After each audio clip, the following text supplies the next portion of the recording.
तो हेलो दोस्तों, नमस्कार। एक बार फिर से आपका स्वागत है अपने यूट्यूब चैनल विनय की पाठशाला में। और आज बच्चों हम लोग इस वीडियो में कंप्लीट करेंगे अभ्यास 14B, जो कि कक्षा 8 की इकाई 14 वृत्त की स्पर्श रेखाओं से ली गई है। तो बच्चों देर किस बात की है, चलते हैं क्लास में और देखते हैं कि क्या है आज का प्रश्न नंबर 1।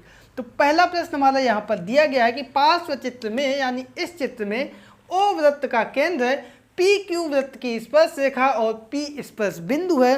तो कोण ओ पी क्यू का मान क्या होगा, ये मान क्या होगा। तो दोस्तों यहाँ पे आपको बता दें, जब भी कोई रेखा वृत्त के किसी बिंदु पर स्पर्श करती है तो उस बिंदु से केंद्र पर जो रेखा होती है वो 90 अंश का कोण बनाती है। कितने अंश का कोण बनाती है? 90 अंश का। कोण ओ पी क्यू बराबर 90 अंश, ये हमारा नियम होता है। ठीक है, तो यही बात हमने इधर लिख दी है कि स्पर्श रेखा और वृत्त के स्पर्श बिंदु से जाती हुई त्रिज्या परस्पर लंबवत होती है। ठीक है, तो ये था हमारा प्रश्न नंबर 1। ये कोण हमेशा बनेगा 90 अंश का। दूसरे प्रश्न पे आते हैं और वो है हमारा कि 3.0 सेमी त्रिज्या का एक वृत्त खींचिए। वृत्त पर एक बिंदु P लीजिए, बिंदु P से वृत्त की स्पर्श रेखा खींचिए। तो देखो, अभी हमने आपको क्या बताया था, स्पर्श रेखा खींचने के लिए हमें कितने अंश का कोण बनाना पड़ता है? 90 अंश का। तो 3 सेंटीमीटर की, ये हुआ हमारा 3 सेंटीमीटर। ठीक है, तो 3 सेंटीमीटर का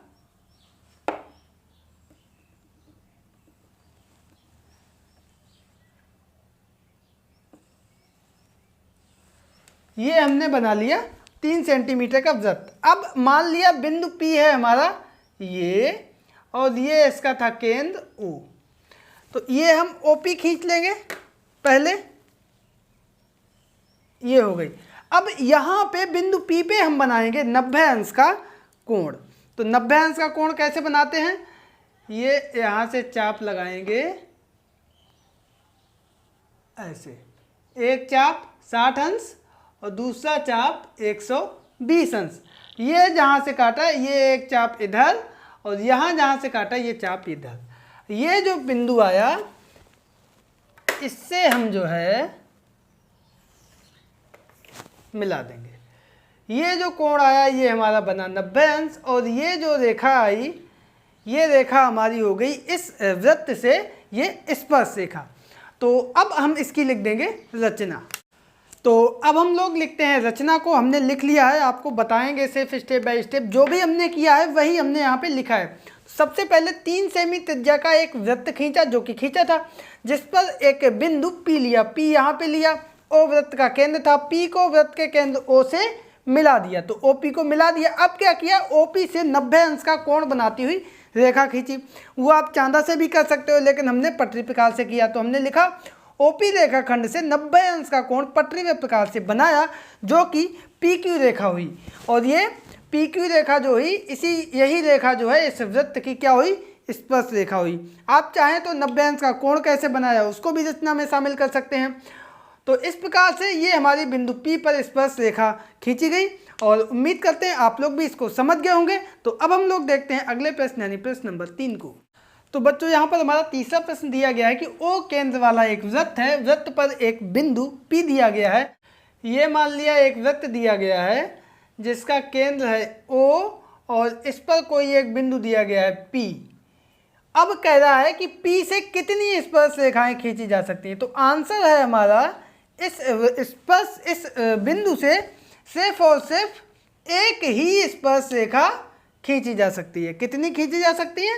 सिर्फ एक। क्यों? क्योंकि अगर एक से ज़्यादा हम खींचेंगे तो बाकी रेखाएं इसी से जाएंगी तो वो प्रतिच्छेद करने लगेंगी। ये हमारी है स्पर्श रेखा। लेकिन अगर हम और रेखाएं खींचेंगे, जैसे हमने ये रेखा खींची इससे, तो ये हमारी रेखाएं कैसी हो जाएंगी? ये हमारी छेदक रेखाएं हो जाएंगी, स्पर्श रेखा हमारी नहीं रहेगी। तो सिर्फ और सिर्फ एक रेखा खींची जा सकती है। तो यही हमने आंसर में लिख दिया है कि बिंदु P से सिर्फ एक स्पर्श रेखा खींची जा सकती है। आई होप कि आपको ये प्रश्न भी बहुत अच्छे से समझ में आ गया होगा। और अब चलते हैं इस एक्सरसाइज के अंतिम प्रश्न यानी प्रश्न नंबर 4 पर। तो बच्चों यहाँ पर चौथा प्रश्न हमारा दिया गया है कि किसी बिंदु O को केंद्र मानकर 3.0 सेमी त्रिज्या का एक वृत्त खींचिए और चांदा और पटरी की सहायता से इस वृत्त की दो त्रिज्याएं OA तथा OB इस प्रकार खींचिए कि कोण AOB बराबर 125 अंश। बिंदु A व B से वृत्त की स्पर्श रेखाएं खींचिए। यदि दोनों स्पर्श रेखाएं एक दूसरे को बिंदु P पर प्रतिच्छेद करें तो कोण APB का मान नापकर लिखिए। तो यहाँ पे देखो 3 सेमी त्रिज्या का सबसे पहले हम लोग क्या करेंगे, एक वृत्त खींच लेंगे। तो हम इस तरीके से, आप कॉपी पे करना बिल्कुल एग्जैक्ट, ठीक है। और ये हमने यहाँ पे माना इसका वृत्त का केंद्र O। यहाँ पे हमने कोई बिंदु माना A, ये हो गया OA, ठीक है। अब हमसे कहा है कि कोण AOB 125 अंश, तो यहाँ से हम 125 अंश का कोण बनाएंगे। तो ये हमने चांदा से ये 110, 120, 125 ये आ गया। तो ये हम मिलाएंगे इसको,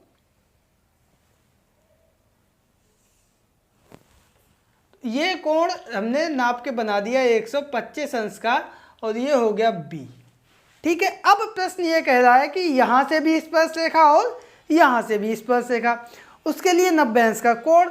पटरी प्रकार से हम आपको बता चुके हैं, इसमें हम आपको बताएंगे चांदे की सहायता से। तो देखो 90 अंश का कोण यहाँ पे 80, 90 ये हो गया, और यहाँ पे 90 अंश का कोण 80, 90 ये हो गया। तो ये इस तरीके से जाएगा, और ये स्पर्श रेखा यहाँ से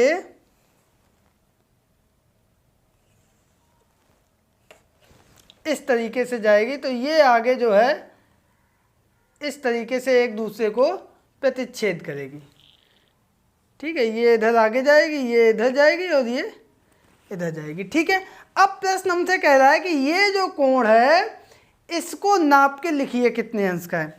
तो देखो पटरी इससे चांदा से हम नापेंगे, तो ये कितना आया 10, 20, 30, 40, 50, और ये 5, 55। तो ये हमारा कितने अंश का निकल के आया, 55 अंश का। ये बिंदु P पे प्रतिच्छेद कर रहा था, और यही हमसे पूछा था कि ये कोण कितना होगा। तो हम लिख देंगे कोण APB बराबर 55 अंश। अब इसी को हम लोग चांदा से हमने नाप के बताया, वैसे भी हम लोग इसको निकाल सकते थे। कैसे, AOBP क्या बन गया हमारा, चतुर्भुज, ठीक है। तो ये 125 अंश हो गया, ये हमें मान लो निकालना है। ये चूंकि स्पर्श रेखा है तो ये 90 अंश हो जाएगा, और ये स्पर्श रेखा है तो ये भी हमारा 90 अंश हो जाएगा, ठीक है। तो अब देखो हम क्या लिख दें, चतुर्भुज में, और कौन सा चतुर्भुज, AOBP। तो इसमें क्या होगा, 125 प्लस ये 90 प्लस ये 90, और ये कोण प्लस कोण APB बराबर 360, क्योंकि चतुर्भुज के चारों कोणों का योग कितना होगा, 360 अंश। अब ये जोड़ देंगे 90, 90, 180 और 125, ये आएगा हमारा 305 धन कोण APB बराबर 360 अंश। तो यहाँ से कोण APB बराबर आएगा हमारा 360 माइनस 305। तो ये हम घटा देंगे, आ जाएगा हमारा 55 अंश, और यही हमारा यहाँ भी निकला था 55 अंश, ठीक है। तो इस प्रकार से देखा आपने, ये था हमारा प्रश्न नंबर 4। दोनों तरीके से आपको बता दिया है। आई होप कि आप लोग इसको भी बहुत अच्छे से समझ गए होंगे। तो आज के इस वीडियो में इतना ही। इसी के साथ हमारी ये एक्सरसाइज कंप्लीट होती है। वीडियो पसंद आने पर इसको लाइक करें, शेयर दोस्तों के बीच में अवश्य करें, और चैनल को अगर अभी तक सब्सक्राइब नहीं किया है तो चैनल को कर लीजिए सब्सक्राइब। मिलते हैं कल फिर एक नए वीडियो और एक नई एक्सरसाइज के साथ, तब तक के लिए नमस्कार।